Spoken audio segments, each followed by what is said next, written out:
Le sionisme, historiquement, c'est quelque chose qui est né dans la modernité, des recompositions géopolitiques dans le cadre des luttes de libération nationale. C'est-à-dire qu'on a créé un concept de nation juive qui devait effectivement s'émanciper et retrouver sa terre. Bon, déjà là-dessus, Marx, Shlomo Sand sont d'accord, c'est déjà un concept démographiquement qui n'a pas de sens, parce que les juifs contemporains n'ont rien à voir avec les hébreux classiques. C'est pas des gens qui retournent sur la terre de leurs ancêtres. 99,99% des juifs qui existent aujourd'hui ne descendent pas des hébreux, mais dans cette époque où le judaïsme était prosélyte, il y a eu en Europe et en Afrique du Nord, et même dans de multiples terres arabes, des conversions dans un sens et dans un autre. Donc, le concept sioniste du « on retourne chez nous », il est absurde ethnologiquement et démographiquement. Bon, ça c'est la première chose.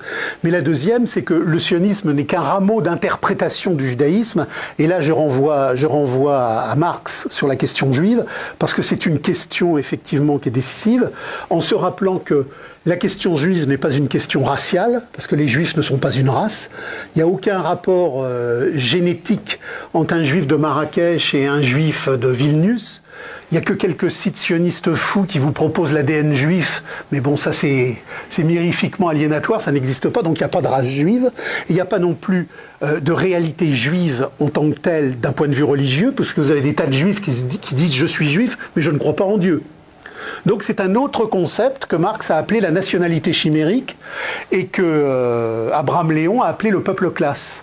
Il s'est créé dans l'Antiquité, au carrefour des empires agraires égyptiens, assyriens, babyloniens, une population, les Ébiri, ça veut dire les circulatoires, les circulants, qui était une population qui progressivement s'est spécifiée dans une formation sociale commerciale.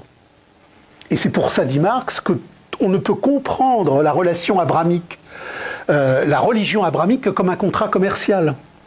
Si vous lisez l'Ancien Testament et après si vous lisez le Talmud qui est postérieur au christianisme, parce que je rappelle que le judaïsme contemporain est postérieur au christianisme, il ne lui est pas antérieur.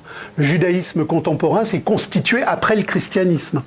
Donc si vous lisez les textes religieux juifs classiques, entre les mitzvot qui ordonnent, qui contractualisent, qui disent qu'il faut pas, on a une suite infinie de contractualisation. Et Dieu est le grand contractant.